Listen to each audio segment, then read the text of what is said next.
Em nome do Pai, do Filho e do Espírito Santo. Amém. Ave Maria, cheia de graça, o Senhor é convosco. Bendita sois vós entre as mulheres, e bendito é o fruto do vosso ventre, Jesus. Santa Maria, Mãe de Deus, rogai por nós, pecadores, agora e na hora da nossa morte. Amém.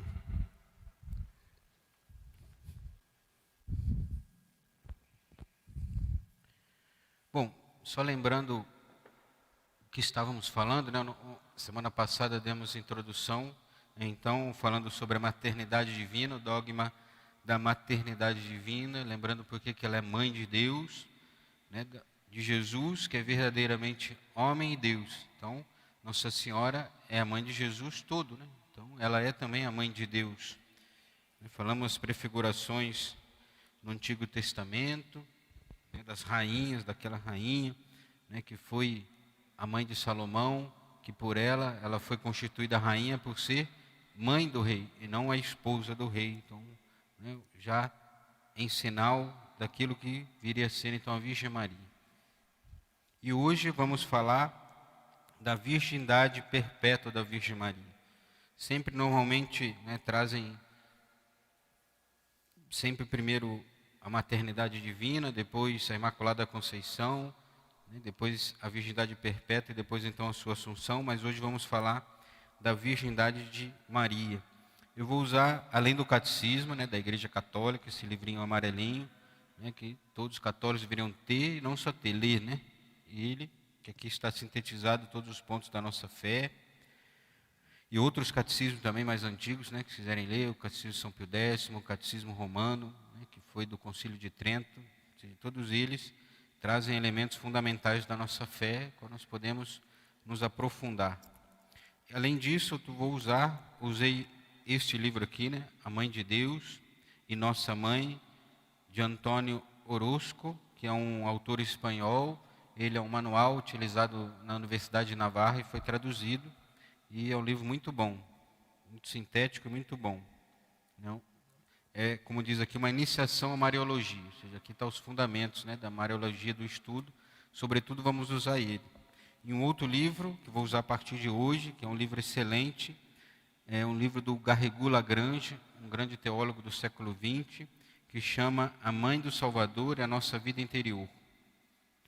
Um livro excelente também, de Mariologia, e que nos ajuda na espiritualidade também. Vamos usar basicamente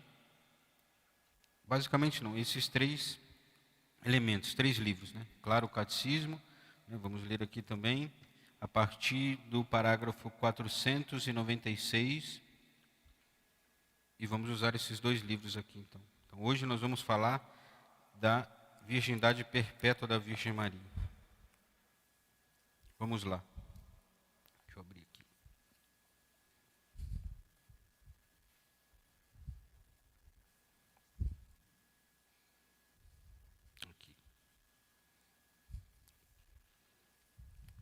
Então vamos lá. A Igreja Católica ensina sobre a virgindade perpétua de Maria. Ou seja, são três verdades. Que ela foi virgem ao conceber nosso Senhor Jesus, ao dar à luz, e que depois então permaneceu virgem. Ou seja, Nossa Senhora, essa virgindade perpétua. Quando ela concebeu Jesus, ela teve uma concepção virginal. O Espírito Santo agiu sobre a Virgem Maria, ela engravidou, mas também durante o parto ela permaneceu virgem. Vamos ver aqui os elementos dos três, né? E depois também ela permaneceu virgem. Ou seja, ela é a Virgem Maria, por isso que chamamos ela e recorremos a ela como a Virgem Maria. Bom, sobre a concepção virginal, nos diz assim: a virgindade de Maria, na sua concepção, já é declarada por Isaías, né? Isaías 7,14. Essa passagem sempre tem que estar no nosso coração, na nossa cabeça, né? Isaías 7,14, que diz assim: uma virgem conceberá em seu seio e dará à luz um filho. É claro que quando, né, isso no profeta Isaías estava dizendo sobre porque toda profecia na Sagrada Escritura, ela está relacionada com algo ali, naquele presente, que ela foi realizada a profecia, como também algo futuro. Ou seja, se nós lemos alguns capítulos depois de Isaías, nós vamos ver que uma rainha concebeu, uma donzela concebeu então um filho, que é também a promessa. Ou seja, algo ali, naquele tempo, mas também para algo futuro. E estava dizendo futuramente sobre a concepção virginal da Santíssima Virgem Maria. E não diz assim, Garrigou Lagrange, esse é o sentido literal, pois de outro modo, como diz São Justino, contra os judeus não haveria o sinal anunciado por esse profeta no mesmo lugar. Ela é afirmada além disso, ou seja, além de Isaías 7,14, na própria anunciação, pela resposta do arcanjo Gabriel à Virgem Maria, que diz assim: como se fará isso, pois eu não conheço o homem? Ou seja, a Virgem Maria, interrogando o anjo. E o anjo lhe respondeu, isso lá em Lucas, no capítulo 1. O Espírito Santo descerá sobre ti e a força do Altíssimo te cobrirá com sua sombra. É por isso que o ente santo que nascer de ti será chamado Filho de Deus. E também no Evangelho de Mateus nós ouvimos assim: José, filho de Davi, não receis em tomar Maria por esposa, pois o que nela se formou é obra do Espírito Santo. Ou seja, para deixar marcado, e aqui é interessante que muitos protestantes conseguem conceber isso, que Nossa Senhora foi concebida virginalmente. O que eles não entendem é a virgindade depois, que nós vamos explicar inclusive isso também, dando resposta às questões dos protestantes, como que Nossa Senhora é virgem, se por exemplo fala de irmãos de Jesus. Vamos explicar isso também. Mas, ou seja, é um ponto pacífico aqui, ou seja, houve a ação do Espírito Santo e Nossa Senhora então concebeu Jesus virginalmente. E Santo Tomás, ou seja, lá na Idade Média, já nos diz, sem falar, claro, que toda a tradição defendeu isso, que está na própria Sagrada Escritura, claramente. E Santo Tomás diz assim na sua Suma Teológica: convém que aquele que é filho natural de Deus não tivesse pai sobre a terra, pois que tem um único pai no céu. O Verbo, que é concebido eternamente na mais perfeita pureza espiritual, devia também ser virginalmente concebido, quando se fez carne, para que a natureza humana do Salvador fosse isenta do pecado original. Convinha que ela não fosse formada, como é ordinariamente por via seminal, mas por concepção virginal. E por fim, São Tomás diz assim: nascendo segundo a carne de uma virgem, Cristo mostrava que seus membros deviam nascer segundo o espírito dessa virgem, sua esposa espiritual, que é a igreja. Ou seja, tem um motivo para qual Nossa Senhora concebeu virginalmente, para que nosso Senhor, o Verbo eterno, entrasse então naquele seio virginal, e nós vamos ver na semana que vem a sua Imaculada Conceição. Ela foi concebida sem um pecado original, isenta de qualquer pecado, nenhum. A Virgem Maria não teve nenhum pecado desde a sua concepção, é toda pura. Então, ela, que é toda pura, concebeu virginalmente, que é o Verbo eterno. Ou seja, demonstra, como nós falamos, ou seja, a força de Deus, porque Deus pode fazer isso, e Ele fez isso na Virgem Maria.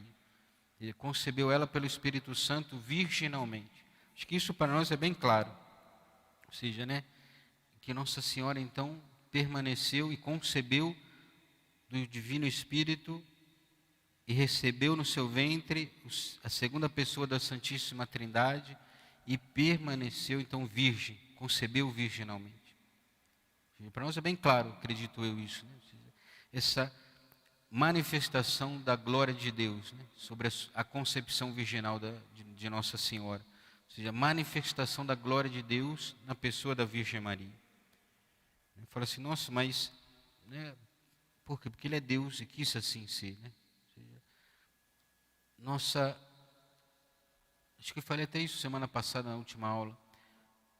Quando nós viemos ao mundo, ou seja, o homem veio ao mundo, nossos primeiros pais, Deus criou um paraíso.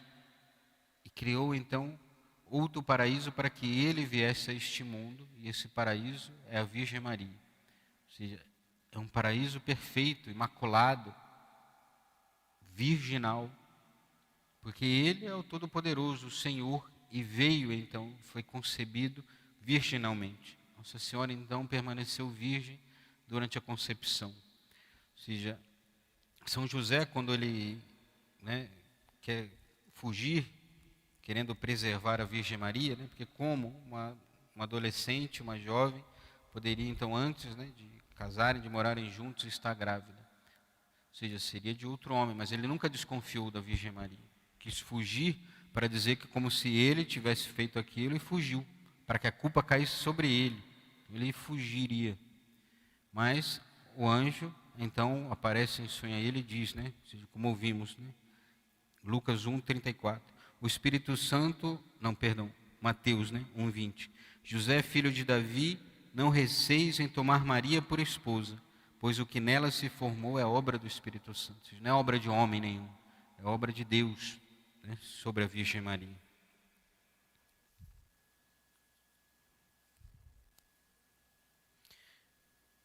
A afirmação da virgindade antes do parto é sem dúvida a mais importante, porque implica a concepção de Jesus e toca diretamente o próprio mistério da encarnação. A fé católica afirma que Nossa Senhora concebeu Jesus não por obra de homem, mas por obra do Espírito Santo. Como ouvimos de Santo Tomás, ou seja, não é sem sêmen de homem, mas do Espírito Santo que ela concebeu, cumprindo assim a profecia que lemos aqui no começo do profeta Isaías. Vamos ler o catecismo aqui, que é bem bonito.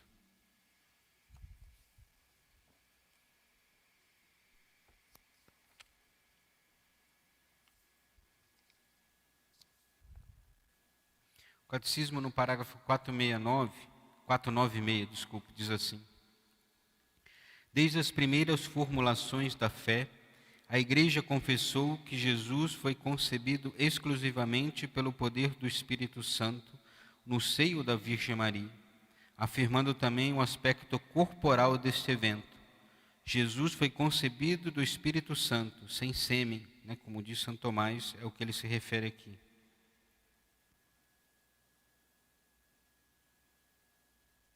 Que é também o que está no Concílio de Latrão, que é o que define a virgindade perpétua de Maria, no ano de 649.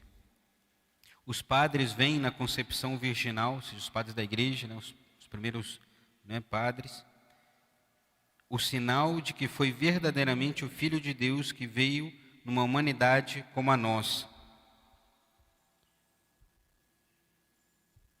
Diz assim: assim, Santo Inácio de Antioquia, já no início do século II, ou seja, no princípio da igreja, diz assim, Santo Inácio de Antioquia: estais firmemente convencidos acerca de nosso Senhor, que é verdadeiramente da raça de Davi segundo a carne, Filho de Deus segundo a vontade e o poder de Deus, verdadeiramente nascido de uma virgem. Ele foi verdadeiramente pregado na sua carne, a cruz, para a nossa salvação, sob Pôncio Pilatos. Ele sofreu verdadeiramente, como também ressuscitou verdadeiramente. Ou seja, ela concebeu então virginalmente, ou seja, permaneceu virgem então na sua concepção. E depois, durante o parto, diz assim, ou seja, o nascimento virginal de Jesus. Ou seja, como que Nossa Senhora pode ter permanecido intacta durante o parto? Nos diz assim o Garrigou Lagrange. Santo Ambrósio. Bom, se tiver uma pergunta, vamos deixar para o final, com a dúvida. Eu acho que o tema talvez hoje é até mais difícil semana passada, mas vamos lá. Rafaela está esperando as perguntas ali. Santo Ambrósio afirma, ao comentar o texto de Isaías 7,14, diz assim Santo Ambrósio: uma virgem conceberá em seu seio e dará à luz um filho. Ela será, diz ele, virgem na concepção e também no parto. E antes dele ainda outros teólogos, como Santo Inácio, como acabamos de ler, Aristides, Clemente de Alexandria, também Santo Efrem e tantos outros, E depois, no Concílio de Latrão, Martinho I, Papa, proclama assim: as razões... Não, desculpa. Também o Concílio de Latrão confirma isso. E agora diz assim, com a Regula Grande: as razões de conveniência do parto virginal são as seguintes, conforme Santo Tomás. O Verbo que é eternamente concebido e que procede do Pai sem nenhuma corrupção, ao se fazer carne, deveria nascer de uma mãe virgem, conservando-lhe a virgindade. Ou seja, ela deveria conservar a virgindade. E depois diz assim: aquele que vem para remover toda corrupção não deveria nascer aniquilando a virgindade daquela que lhe dá a vida. Ou seja, Nosso Senhor ao nascer não deveria aniquilar a virgindade de Nossa Senhora ao vir a vida, aquela que lhe deu a vida, né, ao vir ao nascimento. E por fim, São Tomás diz assim: aquele que nos ordena honrar nossos pais, deveria ele próprio ao nascer em nada diminuir a honra de sua mãe. Ou seja, se ele mesmo deveria honrar então os pais, não deveria então, né, desonrar a Virgem Maria, permanecendo ela então virgem, né, mesmo, né, durante o parto. Maria conservou a sua virgindade corporal inviolada ao dar à luz a Jesus Cristo, graças a uma intervenção divina, muito especial e sobrenatural, longe de menosprezar a integridade do corpo de sua mãe. Jesus, ao nascer, deixou-a intacta. Os santos padres proclamavam com unanimidade esta verdade. Santo Inácio de Antioquia, que era discípulo de São João, dizia: ficou oculta ao príncipe deste mundo, Satanás, a virgindade de Maria e o seu parto, porque só Deus e os anjos eram dignos de contemplar tal mistério. Ou seja, como foi o parto? Só os anjos viram. E a Virgem Maria, que estava ali, claro, né? Os padres da igreja chegam a dizer assim: como que poderia fazer isso?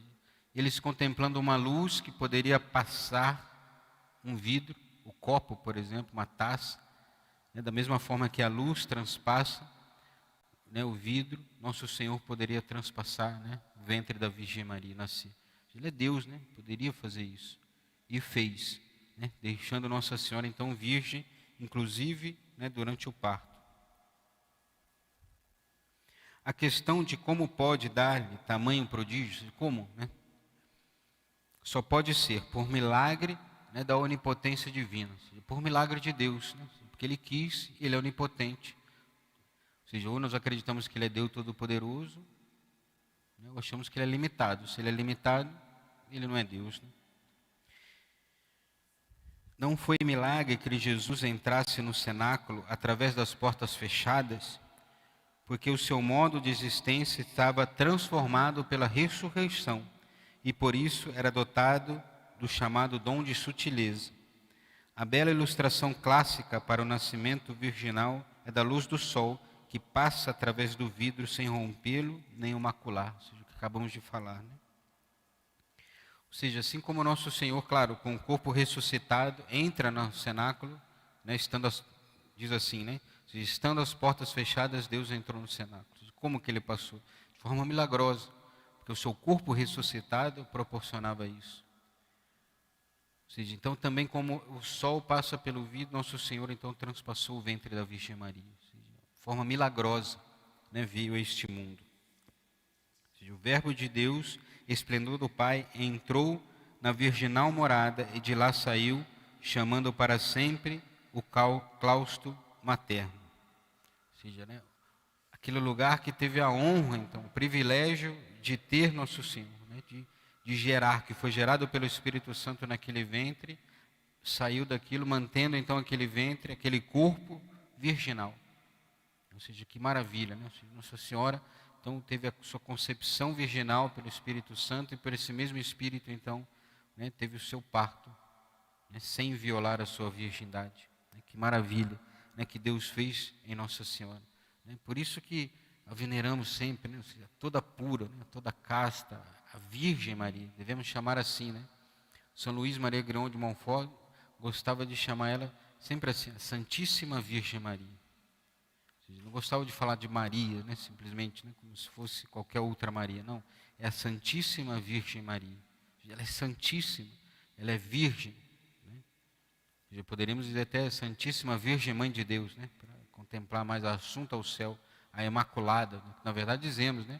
Como dizemos na ladainha, né? Cada palavra ali para exaltar então cada vez mais a Virgem Maria. Né? Como lembramos também da semana passada, ao exaltar a Virgem Maria, estamos exaltando a glória de Deus. Né? Ou seja, Deus que é todo-poderoso, que a concebeu, a fez para ser a Mãe de Deus e fez ela toda pura, né? Toda virgem. Como vamos ver semana que vem na próxima aula, né, essa concepção dela, ou seja, ela é isenta do pecado desde a sua concepção. E ela é também, então, virgem depois do parto. Ela permaneceu virgem. E essa é uma questão mais controversa, porque até aqui, até os nossos irmãos protestantes conseguem conceber isso. Mas como que Nossa Senhora, então, permaneceu depois? Ela não teve mais filhos? Não, não teve. Vamos lá. Peraí.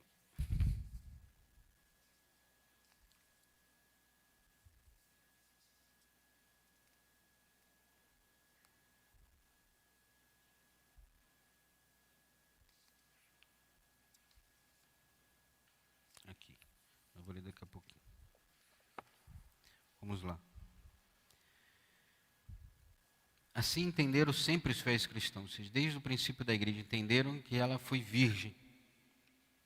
Podemos acrescentar que os santos padres aplicaram espiritualmente a Maria as expressões horto cerrado, fonte selada, que é umas palavras do Cântico dos Cânticos, que eles então se apropriaram para Nossa Senhora. E também a visão do templo, né, do profeta Ezequiel, que diz assim, lá em Ezequiel 44, eles colocaram essa passagem em direção a Nossa Senhora também. Diz assim, no livro de Ezequiel. Conduziu-me então para o pórtico exterior do santuário, que dava para o oriente, o qual estava fechado. O Senhor disse-me, este pórtico ficará fechado, não se abrirá e ninguém entrará por ele, porque por ele entrará o Senhor, o Deus de Israel, pelo que permanecerá fechado.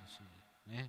Os padres da igreja faziam alusão a essa passagem, então, dizendo a Nossa Senhora, seja, sobre a sua virgindade. Né?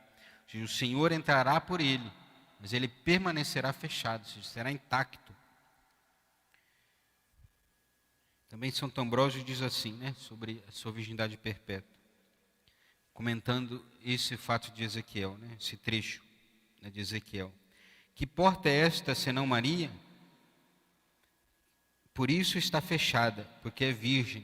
A porta é, pois, Maria, por onde Cristo entrou neste mundo, quando foi dado à luz, no parto virginal, sem destruir a integridade da Virgem Maria. E Santo Tomás também comenta, né, comentando um trecho de Santo Agostinho, Santo Tomás diz assim, lá na Suma Teológica, parte 3, questão 28. Que significa esta porta fechada na casa do Senhor, senão que Maria será sempre intacta? E que quer dizer que o homem não passará por ela, senão que José não a conhecerá? E que indica que só o Senhor entra e sai por ela, senão que o Espírito Santo a fecundará, e que o Senhor dos anjos nascerá dela? E que significa que estará fechada eternamente, senão que Maria é virgem antes do parto, no parto e depois do parto? Ou seja, Nossa Senhora então permanece virgem na concepção de Jesus, antes, durante e depois do parto. Ou seja, o dogma é isso, Nossa Senhora é virgem, antes do parto, na sua concepção, durante o parto, depois do parto, também permanece virgem. Mas então, o que dizer dos irmãos de Jesus? Quando fala da passagem, né? Maria, sua mãe e seus irmãos estão lá fora esperando. Ou seja, o que dizer, né, dessa passagem, que falam dos irmãos de Jesus? Conforme Mateus 12, 46, 47, também Marcos 3, 31, 32, o Evangelho de São João 7, de 3 a 10. Podemos dizer assim: é bem conhecido que no hebraico, no árabe e no aramaico, ou seja, a língua falada por Jesus, e no aramaico antigo, não havia palavras concretas para identificar os graus de parentesco que existem em outros idiomas, como por exemplo a palavra primo. Então assim, quando eles se reuniam, a família era tudo junto, né? Os irmãos estavam ali, os pais tinham, né, que conduziam então aquela família, que moravam todos, podemos dizer, no mesmo, não na mesma casa, mas todos juntos. Então, aquela era uma família que estava ali reunidos, e todos eram chamados de irmãos, porque não existia essa palavra para designar então primos, por exemplo. Eram todos irmãos, porque eram só uma só família. Então tinha também o porquê de ser chamado irmão. Não era que era da mesma mãe, mas era de uma mesma família. Então por isso todos eram chamados irmãos. Em geral, todos os pertences a uma mesma família, clã, inclusive tribo, eram então chamados irmãos. Eram chamados de irmãos os sobrinhos, os primos irmãos e os parentes em geral. Assim, por exemplo, né, em Gênesis 13 e depois 14 também, Ló é chamado de irmão de Abraão. Mas em Gênesis 12 sabemos que era seu sobrinho. Ou seja, no Antigo Testamento já vemos isso. Eles eram chamados de irmão, mas sabemos que eles eram sobrinhos. Que Ló era sobrinho de Abraão. Em Gênesis 29 também, Labão é chamado de irmão de Jacó, quando na verdade era irmão da mãe de Jacó. Ou seja, vemos isso em Gênesis 29. Essa confusão é devida à simplicidade da língua hebraica, né? Ou seja, que não tinha termos para designar fazer essas diferenças. Hebraica e aramaica, né, carecem de termos diferentes, que usam a mesma palavra irmãos para designar, né, ou seja, vários graus de parentesco. Uma coisa meio óbvia, né, ou seja, fácil de entender até, podemos dizer assim. Então, em Marcos 6, temos uma lista dos irmãos de Jesus, né? Ou seja, entre eles é Tiago e José. Depois vamos entender isso em Marcos 15 e João 19. Sabemos que eram filhos de Maria de Cleofas. Por outro lado, se Jesus tivesse tido outros irmãos, não seria também compreensível, por exemplo, na cruz, quando Jesus entrega Nossa Senhora a João e João a Nossa Senhora. Mulher, eis aí teu filho, filho, eis aí a tua mãe. Ou seja, se ela tivesse outros filhos, não teria o porquê fazer isso. Teria quem cuidasse dela. Mas ela não tinha outros filhos. Então, por isso, também foi entregue ali a João. Ou seja, coisa simples, acho que acredito eu de entender, né? Se entendemos isso, né? Sobre a linguagem, sobre a língua. O Catecismo diz assim, sobre os irmãos de Jesus. Lá no parágrafo 499 e 500. O aprofundamento de sua fé na maternidade virginal levou a Igreja a confessar a virgindade real e perpétua de Maria, mesmo no parto do Filho de Deus feito homem. Com efeito, o nascimento de Cristo não lhe diminuiu, mas sagrou a integridade virginal de sua mãe.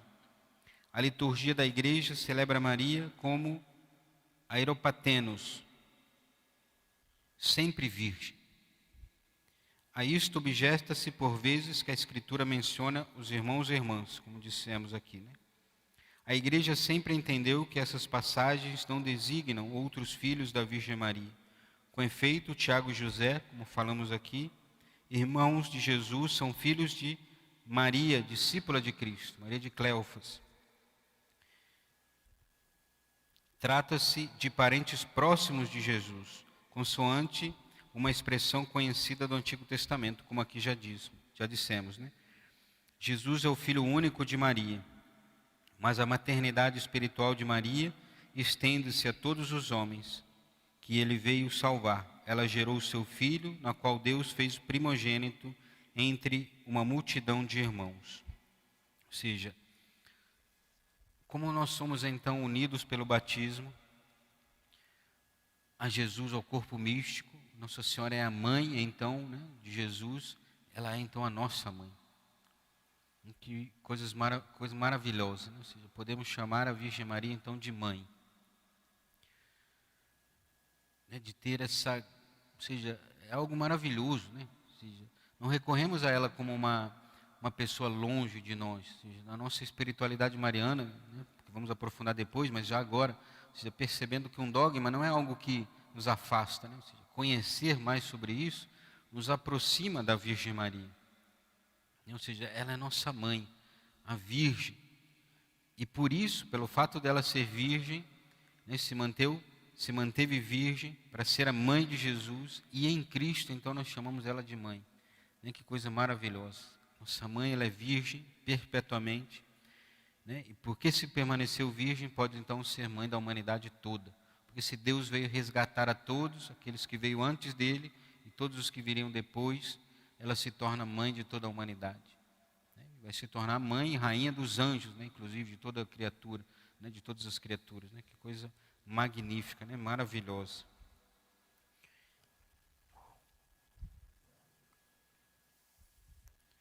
Alguma dúvida até agora? A Rafaela sumiu ali que eu vi. Mas vamos lá, quando ela aparecer, a gente faz as perguntas.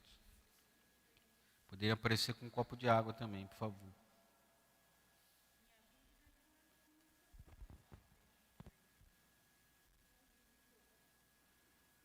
Eu lembro de uma coisa e vou no outro, aí. Mas está tudo aqui. É porque a gente já leu tudo, a gente está mais ou menos. Né? Não é nenhuma pergunta ainda não. Copo de água só.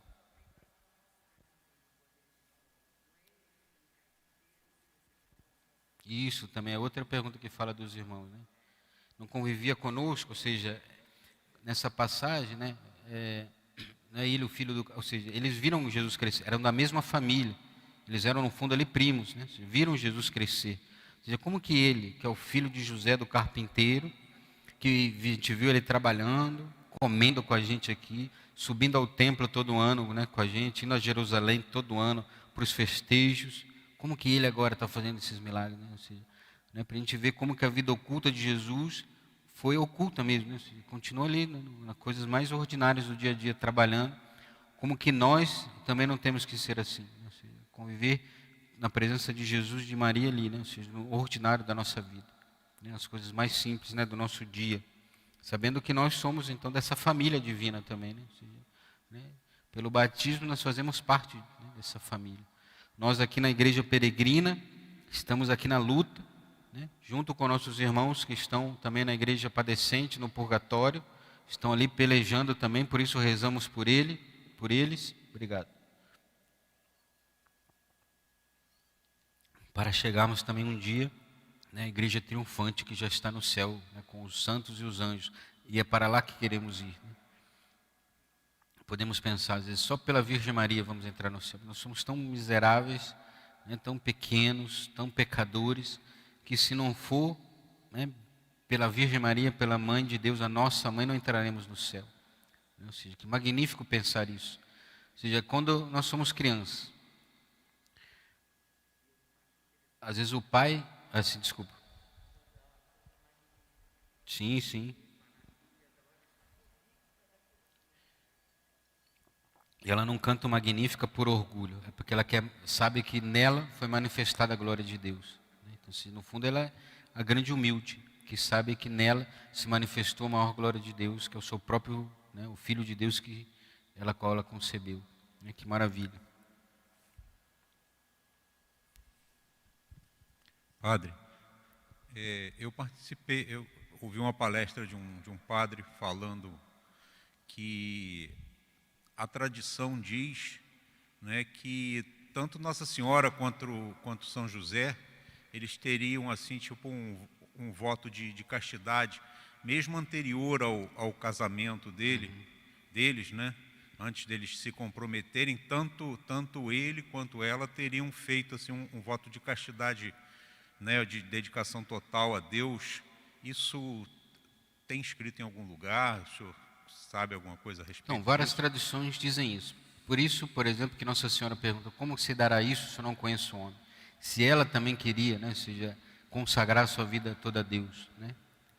Então, seja, é bem possível que isso seja verdade mesmo, de fato. Ou seja, São José queria viver na sua castidade e Nossa Senhora também, né? Por isso que ele foge também, né? Ou seja, ele sabia daquilo, né? Que alguma coisa diferente tinha acontecido, mas que as pessoas não poderiam entender, né? Então ele foge, né? E para preservar a Virgem Maria. Então isso é bem possível, né?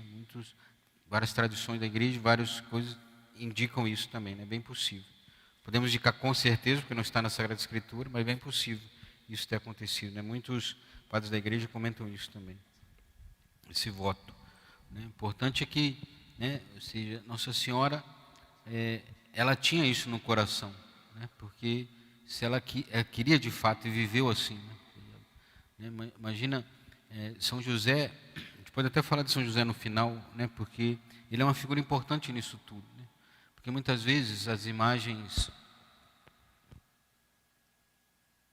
de São José, né, às vezes demonstram ele como um velho, por exemplo, né? Às vezes eu não gosto muito, porque parece que ele guardou a virgindade porque já era idoso, podemos dizer assim. Não que um idoso não tenha vida sexual, mas assim, é diferente de um jovem, né, de 20 e poucos anos. Mas há muitas imagens de São José jovem, ou seja, de ele na sua maior virilidade, a sua força, ele ordenou tudo aquilo para Deus, né? E amou profundamente a Virgem Maria e a Jesus ali. Ou seja, ele deu o melhor da sua vida, né, da sua juventude, né? Talvez não tão jovem como Nossa Senhora, um pouco mais velho, que já tinha uma profissão, inclusive, talvez perto dos seus 30 anos, né? Talvez um pouco mais velho, né? Nossa Senhora era adolescente, mas, ou seja, na sua maior força, maior vigor, ele consagrou-se todo a Deus, né? Ou seja, é possível, claro que é por graça de Deus, né? Ou seja, o celibato, ele é algo que não está no natural, podemos dizer assim, da nossa vida. É o natural que Deus colocou na natureza do homem, que um homem se une a uma mulher a um homem. Isso é o natural, por isso que todos nós tendemos a isso. Mas e o celibato? O celibato não está na ordem natural mesmo, está na ordem sobrenatural, ou seja, por graça de Deus. Ou seja, por isso que o celibatário, ele é sinal neste mundo daquilo que um dia todos nós viveremos no céu. Ou seja, não é simplesmente um solteirão, um celibatário, uma celibatária, não, um padre, ou uma religiosa, um religioso, uma leiga consagrada, alguém que se propõe a viver o celibato para o resto da sua vida. Não é um solteirão, uma solteirona. Não é porque não arrumou ninguém, então vou para o convento, vou viver assim o celibato, né? Seja ele consagrado ou não, feito voto ou não. Mas é alguém que encontrou com o amor da sua vida e consagrou sua vida inteira a Ele, e quer dar sua vida toda a Ele, né? Que é Deus, encontrou o amor verdadeiro e já não consegue dividir com ninguém, né? Dar a sua vida toda, né? Entrega a sua vida toda. Então, ou seja, olhar para São José e ver a virgindade que ele vivia, eu vi isso, né? Vivia com a graça de Deus ali, consagrando toda a sua vida, cuidando dos bens mais preciosos de Deus, mais preciosos nesse mundo, né? Que é o próprio Deus, o Verbo encarnado e a sua mãe, né? A Virgem Maria. Ou seja, consagrou toda a sua vida, deu a sua vida por eles, né? Ou seja, para cuidar deles, né? Ou seja, eu já vi alguns escritos, inclusive, assim, são mais escritos piedosos, podemos dizer assim, mas muito bonito pensar isso, que São José teria morrido antes, porque seu amor era tão profundo que ele não conseguiria ver o seu filho morrer na cruz, né? Ou seja, claro, ele teria força do céu para passar por tudo aquilo, mas é, né, bonito pensar assim também, que o amor de São José era tão profundo que talvez não aguentaria, né, permanecer vivo depois, né, daquilo. Tem uma pergunta ali, Rafael. Vou perguntar aqui primeiro, então depois a senhora. Padre, Sim. respondendo aqui, permita a resposta do irmão, que ele perguntou se tinha livro, falava sobre São José. Tem um livro sim, é o Evangelho que me foi revelado, Maria Valtorta. Então, São José, ele era azareu. Azareu que ele tinha se dedicado toda a sua castidade a Deus e Nossa Senhora a Virgem. E lá conta a história do primeiro encontro que ele teve com Nossa Senhora. Ele conhecia os pais de Nossa Senhora e naquele dia era uma época muito fria.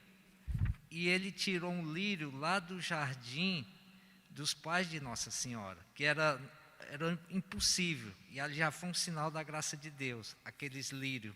Por isso tem São José com aquele lírio, né? Está entendendo? Então, quando ele foi conversar com Nossa Senhora tímida, assim, Aí ele disse, eu conheci seus pais, tá entendendo? Aí ela foi ficando. Aí ela foi tendo um diálogo com ele, onde ele revelou que ele era azareu. É como se fosse uma pessoa já consagrada a Deus. E ela também falou que tinha feito os votos. Então deu certo, os dois tinham o mesmo pensamento em servir a Deus, em santidade e em pureza, né?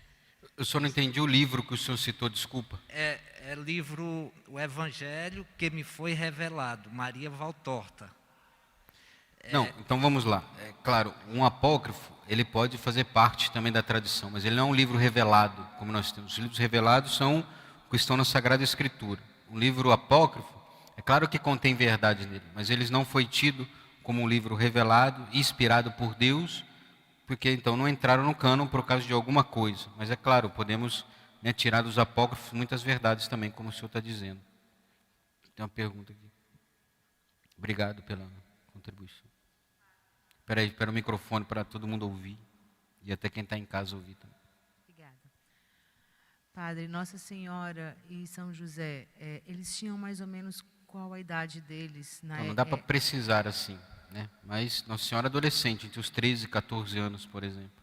Porque pela cultura judaica... E São José, um pouco mais velho, talvez, né? Era mais velho que ela, isso sim. Talvez entre os 30 e poucos anos. Não tem nada que precise isso, né? Sim, obrigada.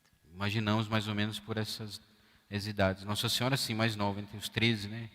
14 anos, talvez, era adolescente, né? Muito jovem, né? Mas abraçou uma missão, né? Ou seja, foi a corredentora, como vamos ver aqui depois também. Para terminar, então, vamos ler aqui um trecho do Catecismo. No parágrafo 507.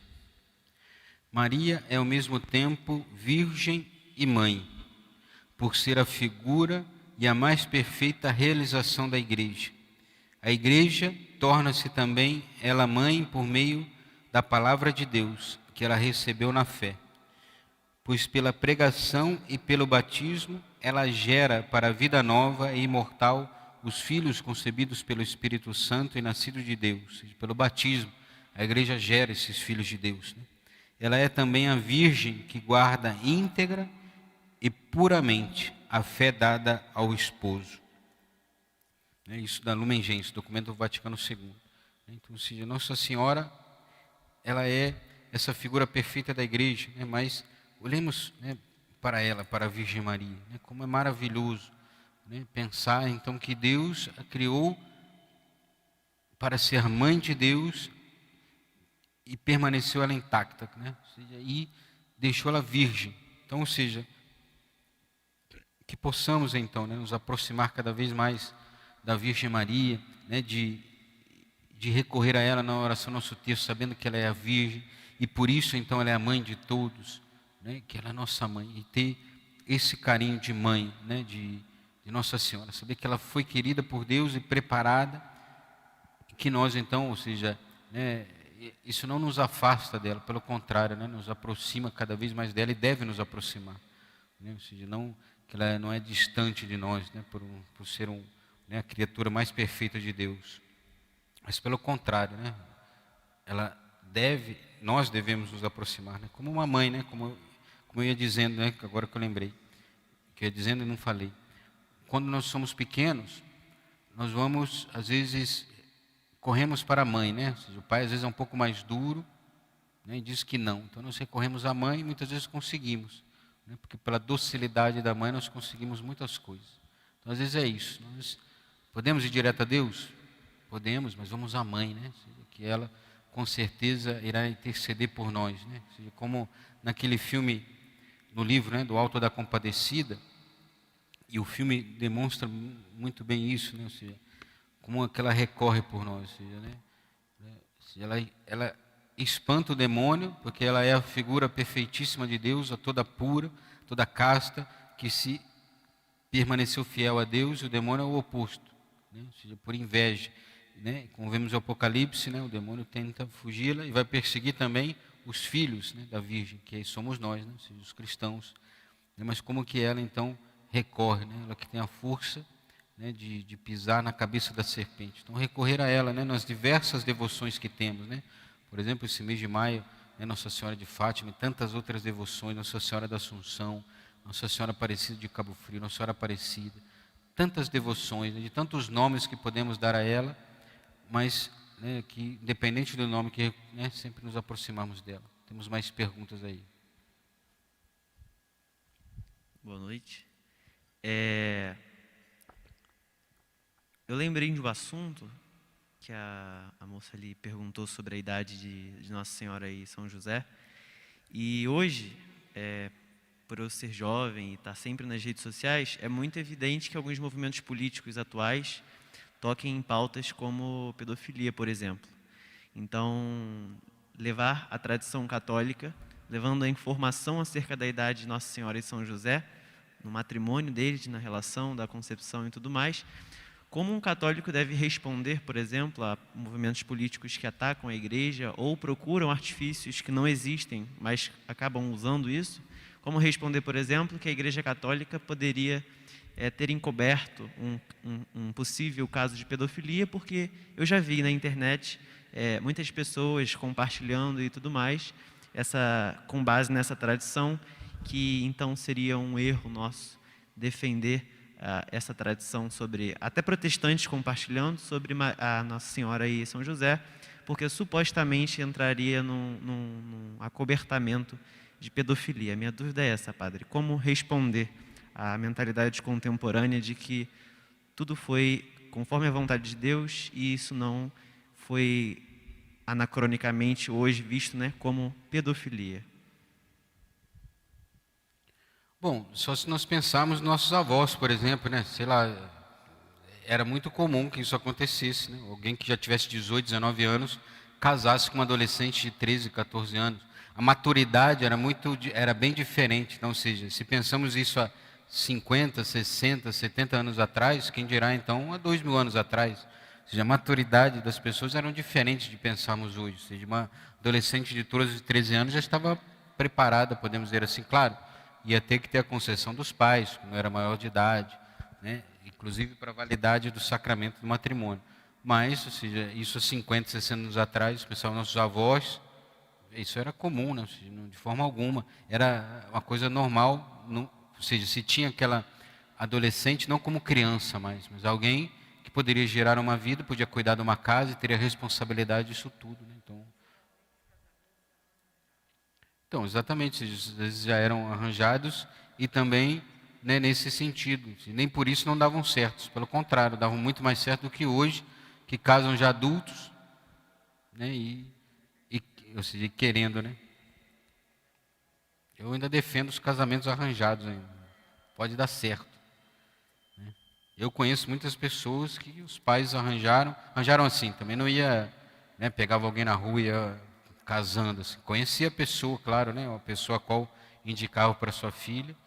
Casava às vezes até sem ter aquele amor profundo, mas aprendia a amar as pessoas, entregava sua vida e tinha muitos filhos, entregava sua vida àquelas pessoas e tudo mais. Então nesse sentido, acho que deu para entender. Né? Tinha mais uma pergunta aí, não tinha? Não.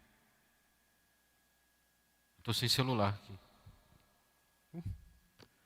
Ninguém falou que eu tinha que usar celular. Tem uma pergunta de casa. É isso?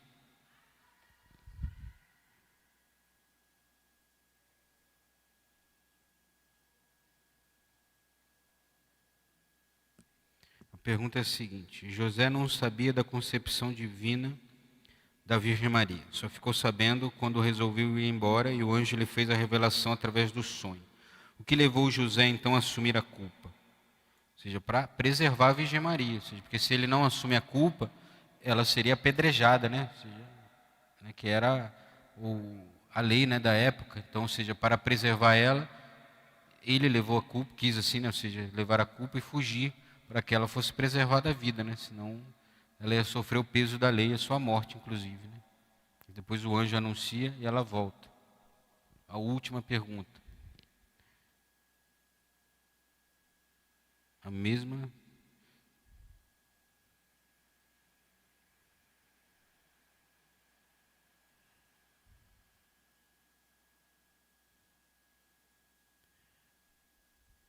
se eles sabiam que um e outro haviam feito voto de castidade, isso não é certeza, né? Nós especulamos.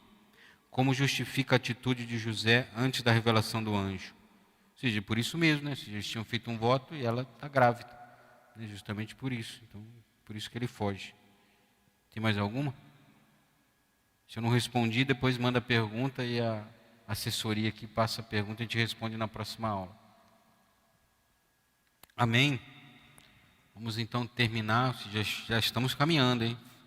Falamos sobre, né, a maternidade divina, agora sobre, né, a virgindade perpétua de Nossa Senhora. Semana que vem vamos falar da sua Imaculada Conceição, depois da sua Assunção, vamos falar dos 4 dogmas marianos, depois vamos aprofundar em outros temas, né, como medianeira de todas as graças, a corredentora, e depois vamos falar das práticas então marianas que podemos ter como ser um verdadeiro devoto da Virgem Maria. Vamos encerrar então.